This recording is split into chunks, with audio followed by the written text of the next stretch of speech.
welcome back. This is video number 4 for the Online Selling Wisdom. I know you missed me a few days. Well, let me see. My husband had Tuesday off unexpectedly, so of course we had to go fishing because, we live in Florida and that's what you do.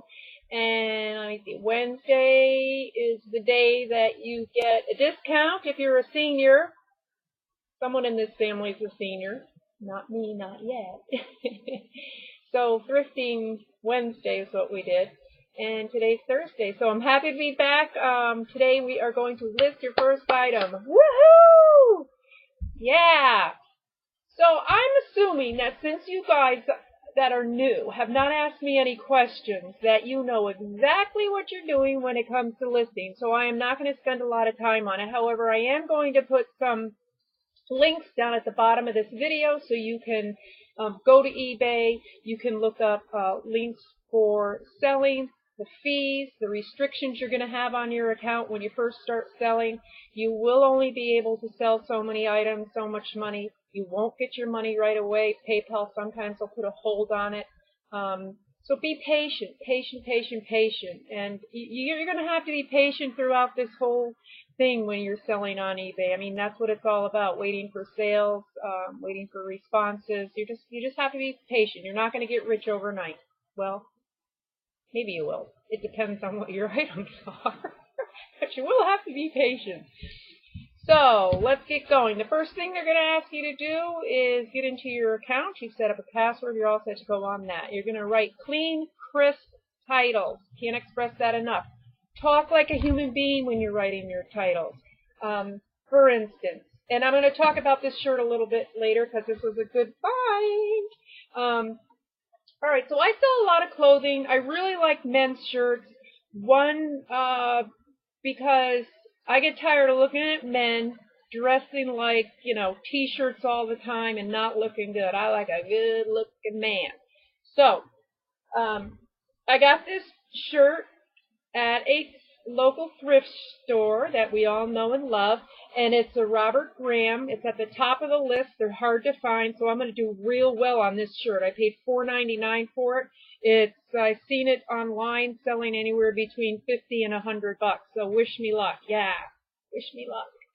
So when you go to list a shirt like this, let's start off with the most popular thing. What are people going to be looking for? They're going to be looking for a men's shirt. But because this is a special shirt, Robert Graham, your title is going to go as this.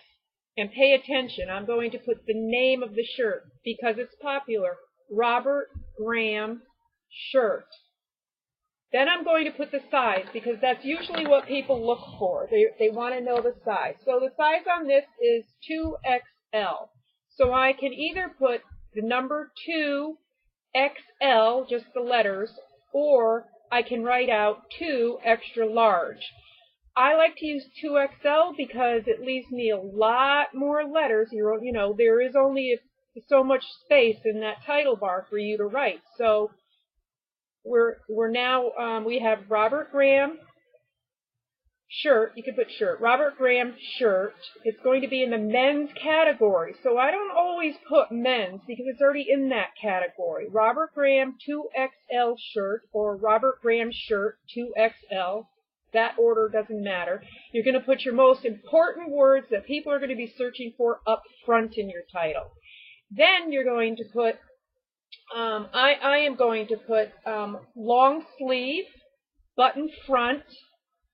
I don't put the condition there unless it's new. Now this is a used shirt, and although it looks new, I'm not going to put almost new. I'm not going to do that. I'm just going to leave it. And then when I go down more into listing it, they'll see that it's a shirt that is used and doesn't have flaws. I've checked it all out and everything. So keep your title simple and talk like a human being. Don't try to. You can also put the color in, and that'll fill up the rest of your line. So I'm going to put blue and brown check. And then people will know, and they see the picture there anyway, so it's just more for the search engines. Then when you go down a little bit further, I'm trying to remember, it's going to ask you for item specifics. These are the words that search engines look for. So fill in every single item specific that you can. There's even a place there that you can add your own item specifics, and I suggest that you do that even if you've already put it into the title. Let those search engines know exactly what you have for sale. All right, so you've done your title, you've done your item specifics. Now it's going to ask you for pictures. You're allowed up to 12 pictures. I'm pretty sure new eBayers are also allowed 12. Take as many pictures as you can. Make sure they're crisp, that there's not a bunch of junk in the background like I have behind me. You never want to take a picture of my mannequin where it is now because you have junk in the background. People don't want to see that. You want to make your store look professional. So get a white background or a blue background or a dark background, whatever it is that you need. Get some good lighting on it and get yourself some good pictures. I take a minimum of 6. And, sometimes you have to scramble on a shirt. I mean, how many pictures can you take? Well, you're going to take a picture. If you can see in the background, you're going to see this shirt. That's my first picture. Then I take a picture a little more up close, like from here up to the top of the mannequin, not anymore, because I don't need to show all that. I want to keep my pictures tidy. And then like on this specific shirt, it has decorations or embroidery, if you can see that, on it. See the little fancy? And it also has a cuff. So I'm going to get 2 more pictures out of that. Now I'm up to 4 pictures. I'm going to take a picture of the shirt turned sideways so they can see it. And then I'm going to turn it around and I'm going to take a picture of the back. I'm going to take a picture of the top back.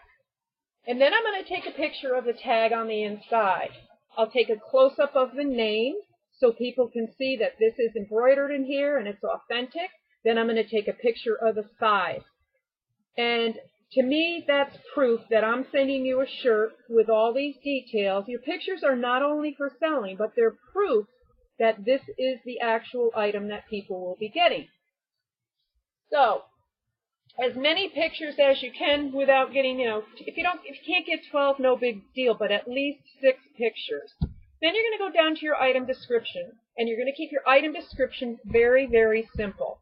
You are going to put basically what you already have in your title and what you have in your item specifics. So this is where I will go ahead and write men's Robert Graham shirt, size 2XL. And then you're going to measure. If you're selling clothing, very important to measure everything you can. And I'm going to show you a little bit. I put a measuring chart on my web page for you to look at, on my Facebook page. But I'm going to give you an example of that right now. So here's your shirt.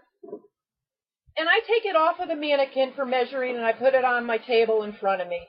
And so, chest. When you're going to write, once you get down to size, you're going to put 2XL. Don't leave it at that. Then write the word chest.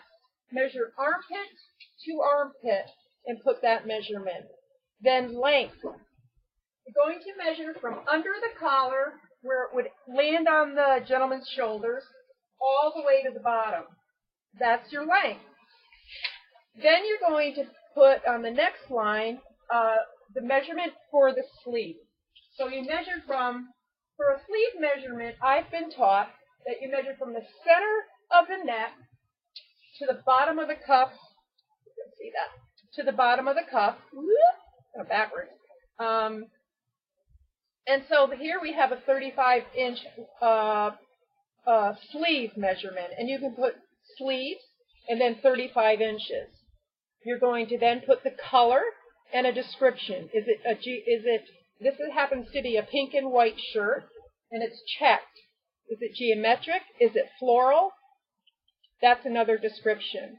Then you're going to put the condition. Even though you've already written it at the top where it says item condition, you're still going to write it again. And please be careful when you do this, because I have made this mistake myself, thinking in the beginning it was a new shirt, and then so I put new at the top where I'm listing, and then I get down and I'm writing pre-owned, excellent condition. So make sure that everything is the same as you list. I will write on this shirt pre-owned and instead of excellent condition because my excellent is not going to be the same as your excellent. Some people are really fussy, some of us are not. So instead of writing excellent, I'm going to write exactly what I see. I don't see excellent. That's not really something you can see, excellent. But I can see no holes, no stains, and I don't see any visible defects. And that's exactly what I write. No holes, no stains, no defects, and clean. Cleanliness is the most important thing when you're selling on eBay. There's way too many eBayers out there that are making the rest of us look bad by selling junk on eBay. And not everything is junk on eBay. Some of us work really hard to get our ratings and keep our ratings, and we don't sell junk. We sell items that are clean. This time of year, this kind of a shirt in this condition, I am going to put gift-giving condition because to me it is a gift. It could be given as a gift, no tags. And it has been dry cleaned. As you can see, the tag is still on there. So I'm going to leave that tag on there, and I'm also going to let them know in my description that this shirt has been dry cleaned so they know it's ready to wear. At this point, you're done with your description. The only thing you need to add is a little tag or something, some kind of a small add-on on the very bottom. If you have a store, you want to link your store. At the top of that item description box, you'll see there's a place where you can add those links. Or you want to put something, a small, short, sweet sentence, please check out our other items. Or, let me see. We have many other men's, women, and children's articles of clothing. Something to that effect. Don't get long, drawn out. Okay. Now, pricing. I've already done my research on this type of a shirt. They sell for over $200. We're back to the Robert Graham shirt. These shirts sell for over $200 new. I've seen them sell for a little over $100. So you're asking yourself, how much am I going to list it for? You know, what's it worth? It's only worth what someone's going to pay that particular day. I can't tell you that enough. And I've told you this in another video. Don't go thinking just because someone sold this shirt 3 months ago for $100 that that's what you're going to get. But that is a good starting point. You can do one of two things. I'm not real familiar with this brand. And I don't know how fast they sell, even though I've done a little bit of research. The clothing seems to sit a little bit longer. So I'm going to list this as a buy it now with best offer. So I'm going to list it for maybe $95, and then I'm going to put or best offer. And people will email me asking me, will you take this amount for your shirt? And you can say yes or no. It doesn't hurt to say no. This week it seems like everybody in Washington State has looked at my items and has been trying to get everything for $5. And unfortunately, that doesn't even cover shipping. So, hey, but you got to hand it to them for trying, right? So, if this was an antique, I used to sell antiques online, and a lot of times I sold things that I knew were worth a lot of money. I knew they were hot items. I felt real good about them. Confident is a better word. And so I would start them at 99 cents. And you better be confident when you start an auction at 99 cents that you're going to get your money back. I paid $4.99 for this shirt, so I suppose I could, but I really would like to first try, excuse me, to get a buy it now best offer. But let's say this was a hot selling shirt and people were buying them left and right and it was in high demand. I'll start it at 99 cents and you have an option of giving it 3, 7, or 10 days. Now let me explain this to you about the timing of your auctions. And also the timing of buy it now. Let's start with buy it now then. Buy it now, you can list for up to 7 days without being charged extra. If you list it for 10 days, eBay is going to charge you more money. So all of my buy it now, I list for, 30 days. Speaking of auctions, you can do it up to 30 days.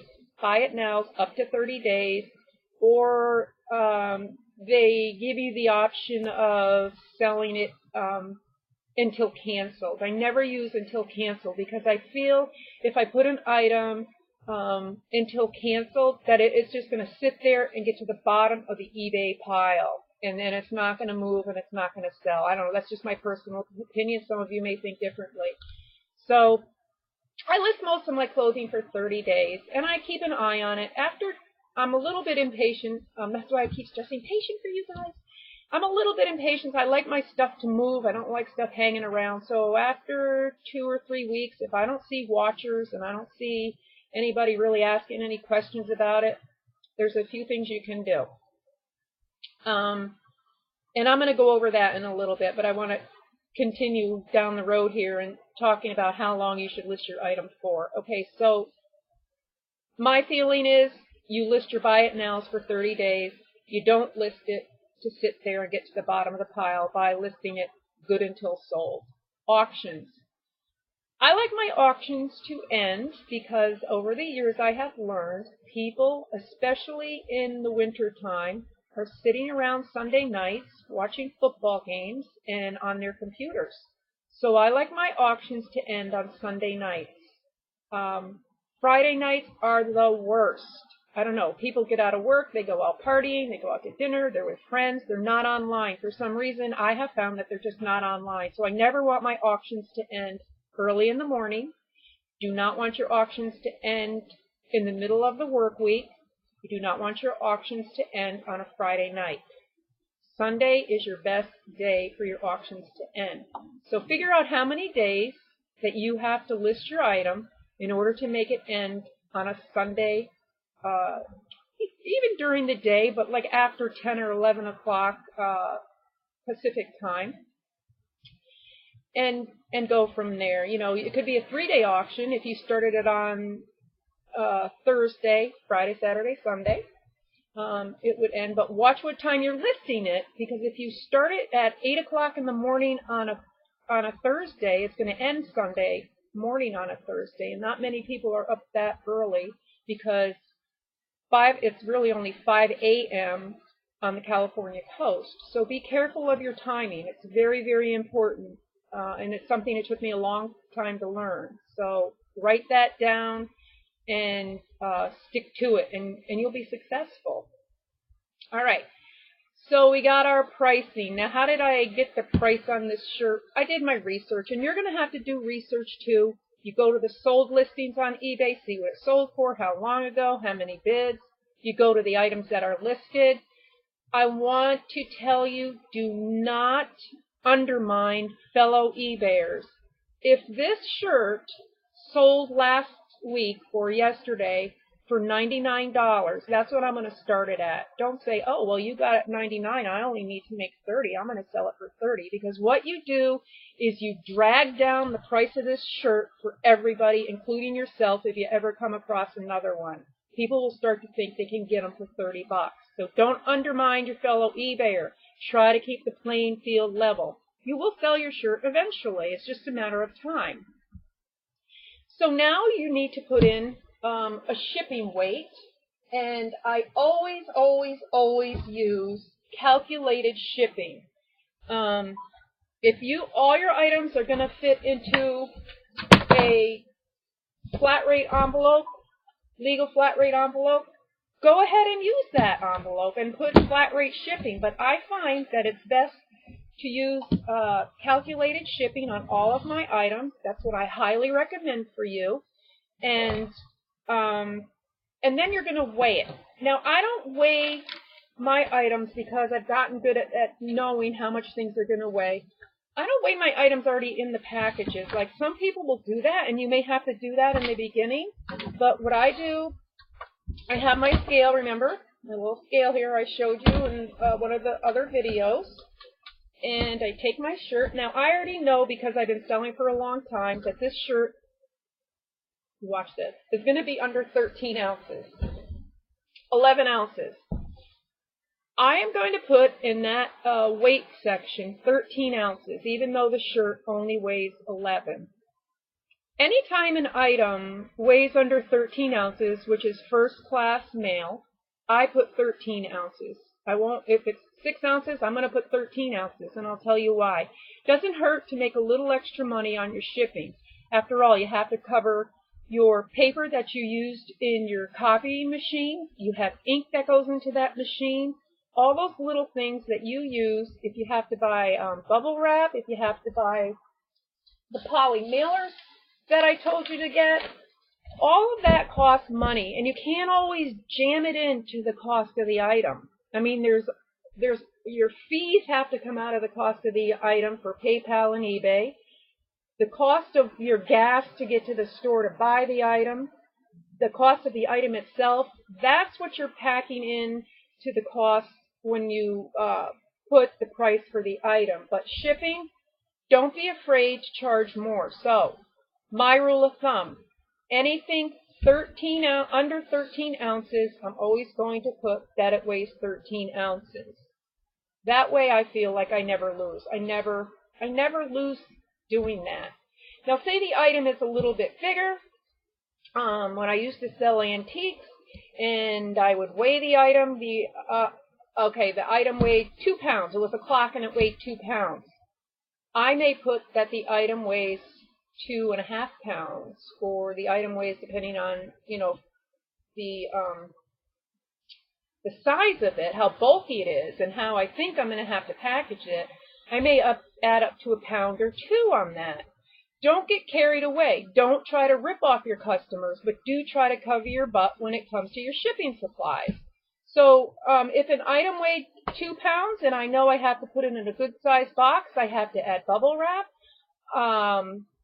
The weight of the box is going to be a little bit much, or I have to put some other kind of packing to protect that item. A 2 pound item I may bring up to 3 pounds or 3.5 pounds.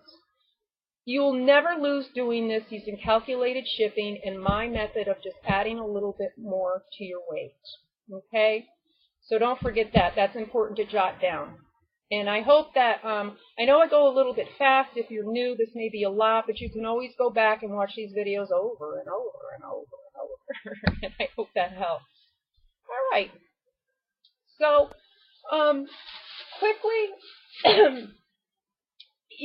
you're basically done with your listing. You can go ahead and put it up for sale. And return policy. I guess that's the only other thing that maybe they'll ask you. I have a 14-day return policy, although eBay is forcing me as of November 1st that I have to allow, I think it is a 30 or a 60-day return policy. A lot of people are all worked up about it. Listen, if someone wants to return an item, eBay is going to allow them to return it no matter how much time has gone by, I feel. I don't get that many returns, and usually my items, when they're cheap enough, I'll refund the people's money. I've only paid $4.99 for most of my items, up to $8.99 for most of my clothing items. So hey, in order to keep my top-rated seller status and get good feedback, I'll say, I'm so sorry, you were not happy with your shirt. Go ahead and keep it. It only cost me $4.99. And just be nice about it. You know, all businesses, there's going to be a loss. You will have losses. Suck it up. That's all I can tell you on that. Just, sometimes if you get a nasty email from somebody, oh, this shirt had stains, and you'll sit back like I did and you'll say, that shirt didn't have stains. What's wrong with those eBayers? Take a breath. Go take a nap. Go have a glass of wine. And then, or even wait till the next day, write a pleasant email. You're so sorry this happened. I'm happy to refund your money. Is there something else I can offer you? Another shirt? Whatever you have to do, customer service is number one. If you want to be successful in this business, you have to suck it up and you have to get great customer service. Okay? So your item is listed and now it's ready, and guess what? Someone bid on it or someone bought it and now it's time to ship it. Well, the next video is going to be about how to put 10 pounds of shit in a 5-pound bag. No other way to put it, folks. So stay tuned and let's watch those eBay items sell. I'll see you in a little bit for another video.